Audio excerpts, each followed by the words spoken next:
and welcome to Ease the Load. Today we're going to be looking at relationships both inside and outside the school environment. First we'll take a look at bullying in the workplace and find out what help is available to those who are suffering. Then it's over to a primary school in Croydon for a spot of team building with a difference. And finally, we meet the online version of Cilla Black and A Match Made in Heaven. When people hear about bullying in schools, they generally think of the students, but there's a different kind of bullying taking place, and it's usually kept hidden behind closed staff room doors. I've come here to meet Jane.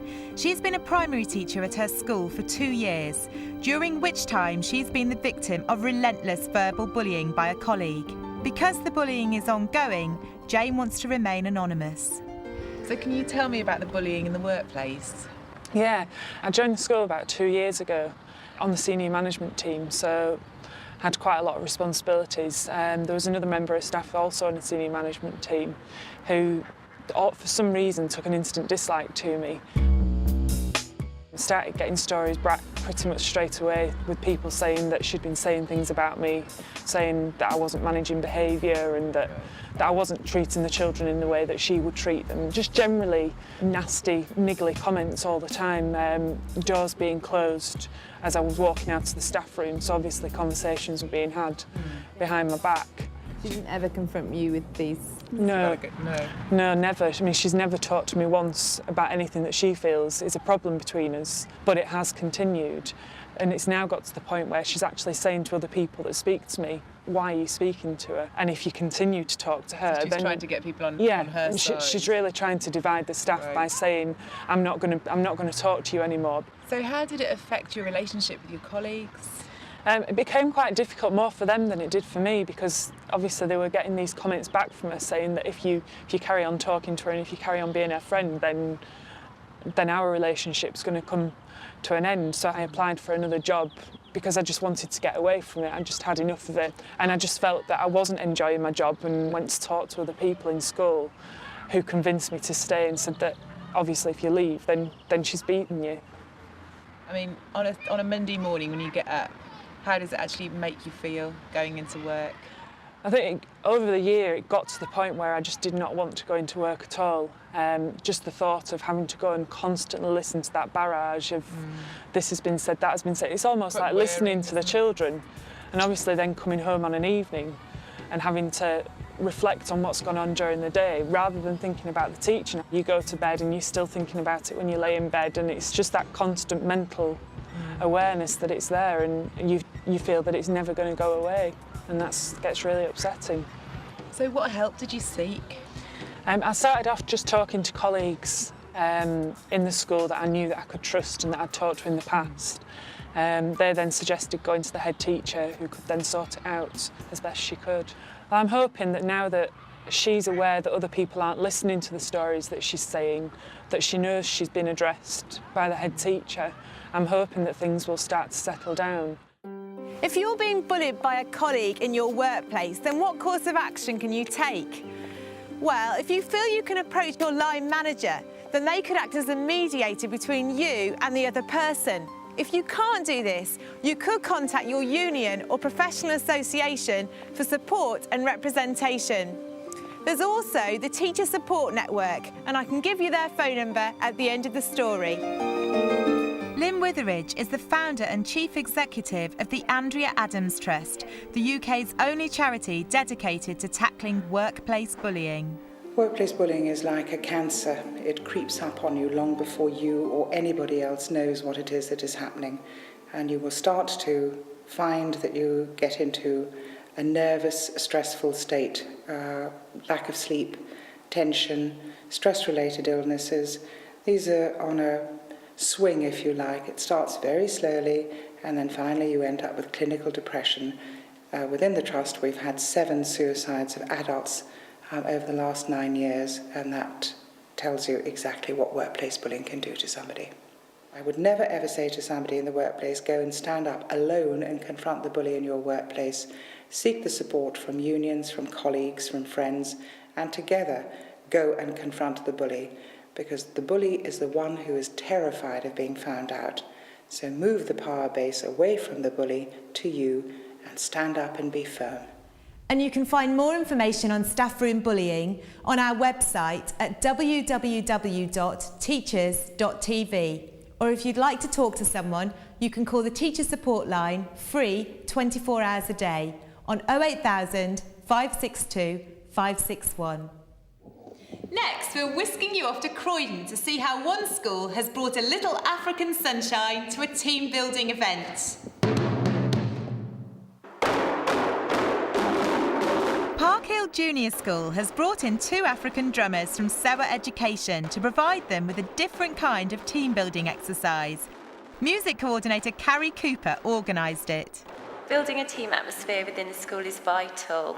All aspects of school life involve working as a team, from your year group teams to your junior or infant teams and your whole school team. Communication is paramount within a school as well, and so team building is very, very important. Shake our hands like this. We were having C0483011 Education coming in to work with the children anyway, and we were offered the workshop as a free workshop to just help with our team building and morale of the staff and help us just relax and enjoy. From the workshop today, I think we're all just hoping to gain a sense of achievement and fun, really, just to see how we all feel drumming together, relaxing together. I think the team building is important because you do need to work together. There needs to be consistency throughout the school for you and for the children and for the children's parents.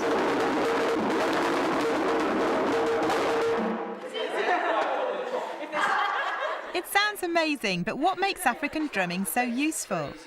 African drumming has been used, for a long, long time as a way to get people together. That's the purpose of it in Africa.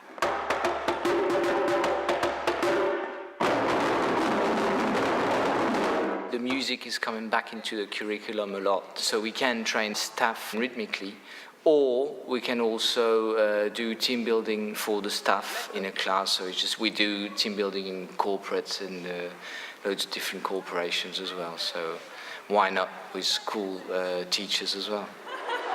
Okay, very good. Back to the middle. Back to the middle. Shake your hand.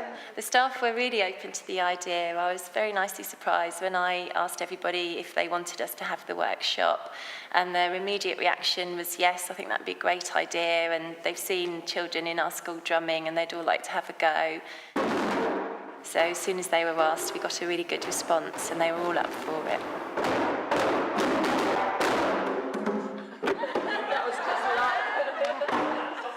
And after the last beat had died down, what was the verdict?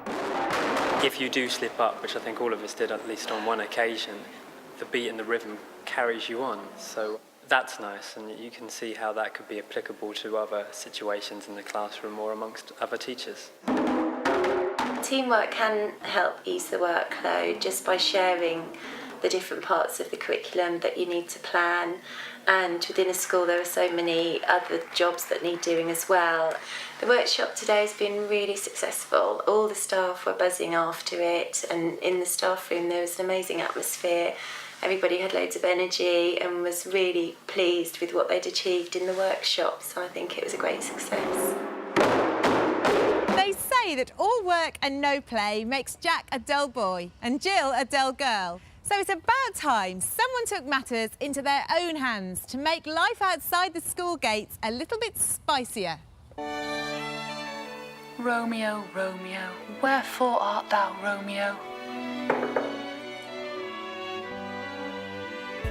Can you help me with my lesson plan? I think dating for teachers is really hard because you tend to work quite long hours. You spend more time at school than you do at home and more time with your work colleagues. It's just difficult to find someone who understands what you've got to do within being a teacher and how much hard work it is, and that you don't leave it just in the classroom, that you do bring it home with you as well. Fear not, Dawn. Help is on its way from another Dawn.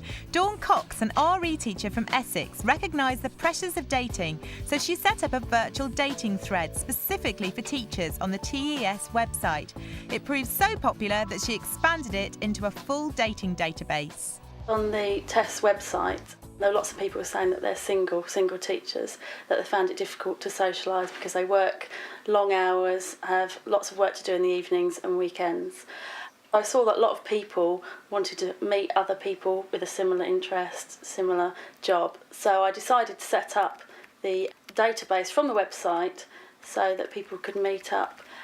On the database, there are about 140 people registered at the moment, and that's probably a general mix of age and male, females. Firstly, they have to put in their details, their hobbies, their likes, their dislikes, what music they like, anything like that. And then they can email whoever takes their fancy on the database. Emailing people is a really good way of getting to know people without knowing them. Of course, you need to be safe if you're going to contact someone, give your details out. But it's a really nice, easy way to meet people who are similar without having to go out, meet people in a pub outside in town. There have been several success stories. Most of them actually kept quite quiet about it, but they have emailed me to say that they've got together. It's been nice to hear that actually people from lots of different age ranges as well have got together. They email me, tell me when they've been on dates, and I've got a few couples that are together. In fact, at least 2 sets of couples that are living together now. And guess who found love on the website? That's right, it's our Dawn from Sussex, who fell in love with Michael. I'd seen him around kind of the boards and liked what he'd, been writing about previously and stuff. So I emailed Dawn and said, have you got, details on the database? Quite interested. So she emailed me his details and stuff, and I emailed him, not expecting to get a message back or anything, and was about to switch the computer off when it pinged and there was an email back. And from then we kind of emailed all the way through and chatted. The first time we met was really odd. He sent me a text halfway through the morning saying that he was on his way, and I was like, what do you mean you're on your way? And he said, I'm halfway up the M11, I'm coming to see you. I was like, oh my God. And I looked an absolute state. I had, awful jeans on and my hair was all over the place. I was like, no! Our first meeting I meant to look glamorous, but I didn't at all. We saw each other a lot, all the time. And it was getting to the point where I was spending more time down here, and he said, why don't you move in? I said, fair enough, as long as you'll take my cat as well. And he said yes, and yeah, here I am now. I think it definitely makes life easier by being with someone who's in the profession, because when you come home after having a really rubbish day and you've still got a pile of work to do, but there's someone there who actually understands how you feel. Some people don't really understand the buzz that you get from, being in the classroom. When you're with someone else who does it as well, then yeah, it's really nice.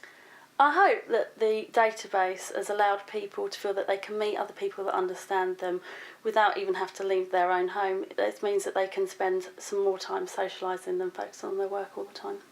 A few people have said to me, am I going to get a hat for their wedding, but we'll have to wait and see. But it is a really good feeling to know that you've got people together and that they're happy. Aww. Well, that's all you're getting this week, I'm afraid. I hope we've managed to inspire you a bit. Join us next time for a few more little ideas that can make a big difference.